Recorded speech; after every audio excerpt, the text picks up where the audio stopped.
একটু মশলা ব্লেন্ডার করে দাও, আমি আলুগুলো কাটি।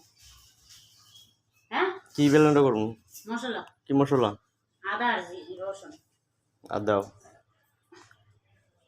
একটা রাখো, আমি আইতেছি।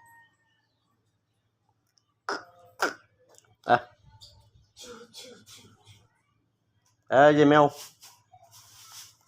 মিমি, এই যে মিমি, একটু হ্যাঁ আপনারা দুই ভাই বাইরে না কে বাসা দিয়া